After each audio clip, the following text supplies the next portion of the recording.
Hey, good afternoon, Jack. How you doing? Okay, Vince, how are you? Good. Thanks for coming in. Hey, this is Vince from Auction Bay, and we're here with another episode for Pickers Inc. Jack's agreed to come back again and do a little talk about some of the better storage units he found. Yesterday you heard about some of the worst storage units he found, and today you're going to hear about the best. Hey, Jack, how long ago was your best find in a storage unit? It's been 12 years ago. 12 years ago? But I haven't done much for 10 years now. I'm semi-retired. Semi-retired, right? and it's more like a hobby to me now. But about 12 years ago, I was still hitting it hard. So was it, where was it? California. Oh, California. Land of the rich and famous. It's true, it's true. What did you find out there? Well, the one unit, and it's not a lot monetarily, although it was pretty solid. They opened up the unit, and inside the unit were all big computers, like back in the 50s and 60s. It looked like something out of a 1950 Superman movie. They were. Are you talking about those ones that take a whole room? That's it. Well, they weren't that big, but they were big. I would say like a very large refrigerator, only much taller. Those big IBM mainframes? That's it. They got those things in the back, you know what I'm talking about, that you pull out? They were this big. What do you call those? The circuit boards? That's it. They were this big, without exaggeration. But I'll never forget it. I bought it for $100, the whole unit. Now, are you a computer guy? No, not even now. I mean, I like a computer and I can operate and get around and research stuff. But you still knew how to sell a computer. Well, I saw them and I thought, I had a bunch of guys around me and I thought, well, what I'll do is I'll just scrap them. I mean, there was a lot of weight there. They were big. Okay. And I think they were either 5 or 6. I'm not really sure, but they were big. I mean, they were like 6 foot, 7 foot tall, and they were just big, like a big refrigerator. Well, how much did you get the unit for? $100. $100. So there wasn't really anybody bidding on it. Nobody wanted it. They laughed because they asked for a starting bid, and I said, I'll start it for $100, and everybody laughed. As a matter of fact, for months they called me the Computer King. The Computer King. Yeah, they laughed at me. So you probably could have got it for less than $100 if you would have started out low, but you were the only bidder. Yep. Were there a lot of people there? Maybe 12 or 15. That's not a lot, but they're all money people. They had money. But nobody could care less about this old computer. Was it an old computer at the time, or was it a newer computer at the time? Even then it was Even old. then? That was 12, 14 years ago. Something. It might have been 15 years ago. And they were old. They were from the 50s. Okay, so they were giant. So the auctioneer gives it to you, and he says, "This is your unit, buddy." Yeah. And now what do? I mean, this is computer we went big and heavy. We were going around all the different units. Okay, so did you end up winning more units that day? Yeah, I did. Okay. I did. So did you start out with this one once? That was the first unit, yes. Okay, and it's big and heavy. Did you have to rent a truck to pull this stuff out? Or? After we got done, I bought some other units, and I'll tell you about that later. That was the ones with, I told you about them one time when we were speaking briefly. I told you about some injection molds we bought that made the blind spot for the F-16 fighter jet. I bought them for the same reason, to scrap them. But we went back to the computers, and I looked at them, and I mean, they looked okay, but they were a little lighter than I thought they'd be. And then you opened up the back of them, and you pulled out these things. They were, what do you call those? Those circuit boards. Those circuit boards, and there were like 20 in each one, like 10 on this side, 10 on that side. And you would pull them out. They were a handful. They were heavy, but not as heavy as I thought it'd be. So I was a little upset because everybody kept calling me the Computer King.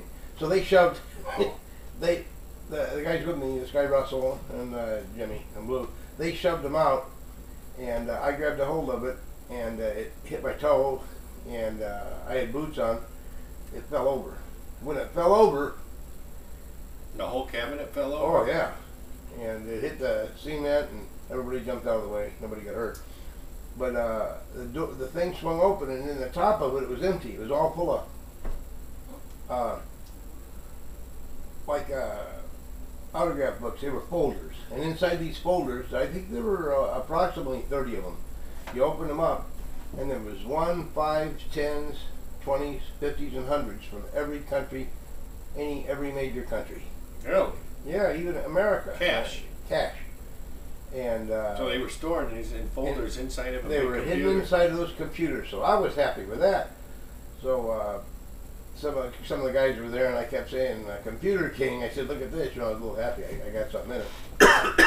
So we took the computers and we took them back to the shop, And we looked at them, and I said, we'll just break them up and sell them. And this one guy, Blue, Eric, he said, Joe, he says, I think this is gold. I said, where? And so he pulled out one of those big things, and the end of it was about maybe 8 or 10 inches, something like that. It was pretty wide.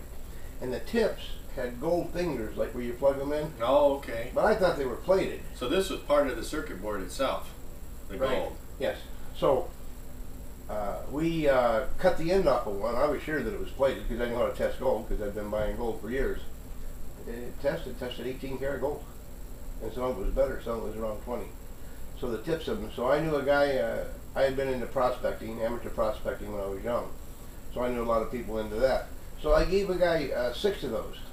And he took them, he went home with them, and 2 weeks later, he come back and he had a button, they call them buttons. One was for me and one was for him. There's 1 ounce is gold, each one. Wow. And he took it out of there. But he told me it was a lot of trouble to get it out. So, in these little things, I don't know, resistors, transistors, or they look like slate, kind of like chalk or something, you bust them open. Okay. Circuits. And inside the middle of them was platinum. Little bitty button of platinum in each one. And 6 or 7, I don't know. But anyway, in each one of them there was like 20 of those boards. So a guy come in from LA and he bought those from me, and if I remember right, he gave me like $2,200 or $2,500 for them. Wow. So I was pretty happy and I didn't have to do nothing with them. You got the whole unit for and I still have the button. I still have the button to this day. So what'd you end up doing with all the cash? Oh, we sold that. We sold that at auction. A guy by the name of Link Bardo, and I think that was his name. Anyway, we sold that there, and that only brought about $800, $900. That was a lot back then, you know. It was a lot. Well, it's still a $100 unit. Yeah. That's a pretty big win. It was. So, I guess the moral of the story is it's sometimes more what's inside than what you see when that door is open. I mean, everybody thought they were bidding on a bunch of computers, but just the opposite of the one I was telling you about in the last episode, with that were closed up in the boxes. Yeah, the last one you had nothing but paper. Yeah, every once in a while you get lucky, but you're better off to see something, you know, along with the boxes. And in my case, I figured $100 probably would have been too much to pay for them to scrap them if they had not had gold content in them. Now that's an interesting topic, scrapping items in storage units. So maybe on another episode, if you're willing to come back, we can talk about how to scrap various things, because obviously you're going to get a lot of stuff in that unit that you might not be able to sell, but you might be able to scrap. Over the years as it developed, when we bought the store, I had a partner, and we had these big drums in the back of the store. When we came in with a unit, we would take all the scrap metal and throw it in these drums in the back. We had a very large store, used store, thrift store. And of course we handled antiques and collectibles automatically, bought gold and silver. But we collected the scrap all year. And if you buy those, and I was buying 3 or 4 10 by 20 units a week, sometimes 6 or 8 units, but they might be a little smaller. At the end of the year, it adds up to a very large amount of money. If you're serious about it and working hard, you can pay your expenses for the year. No, that's very just the scrap, you know, aluminum, brass, copper, and like refrigerators that were no good. And we had a couple of kids. Well, they were 20, 22. They'd come back and strip that stuff down and separate it for us, the metals in the back. And then we'd take it once a year. Sometimes we'd have to take it twice a year because you accumulate a lot of it real quick. And that's just another way to make money. You know, and you don't have to take it to the dump. If we took all that metal to the dump, we'd have to pay to dump it. Yeah. You know, very few of us have our own personal dump. You know. So it's all about knowing what to do with the stuff when you get it. I mean, you're gonna everything's valuable, and everything can be sold. And that was most people scrapped it, and we never did. As a matter of fact, I do know people that were in the business back in the day that would actually take all the rags and the shirts and clothes, because you get a tremendous amount of them also. They would cut the buttons off of them and save the rags, and there's places where you could sell the rag dealers where you take it and sell it by the pound. And other people buying buttons. And then they sell, someone would sell the buttons. Yeah, I can think of when you said that, I just thought of it. And he made a lot of money with old buttons over the years too. That was another unit I got one time with one of the larger auctioneers in Southern California. I got a button collection. And that's another thing at some point in time. If we got enough time, you could give an episode where the pitfalls, the things to watch out for when you're buying these units. Yeah, that'd be an interesting thing. Because sometimes there's too many people that are partners, and there are ways to tell. Like if the same guy shows up at the auction all the time, and then hangs out with somebody at the auction, stay away from him. Gotcha. All right. Of course, if he bids on something, you know to bid on it. All right, Joe. Well, I appreciate you coming in today. Hopefully you can join us every week here, at least once a week, to get something going for the folks that are watching. Yeah, that'd be pretty neat.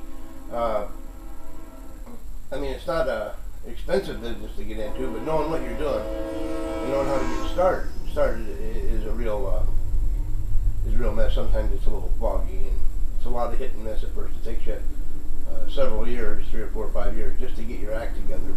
So every bit of information they can get, they need to grab, not just from me or you, but everywhere they can get it. You know, they need to read about it because it's important. It all compiles, and everybody has their own unique style, and you get that from the information that you seek. Absolutely.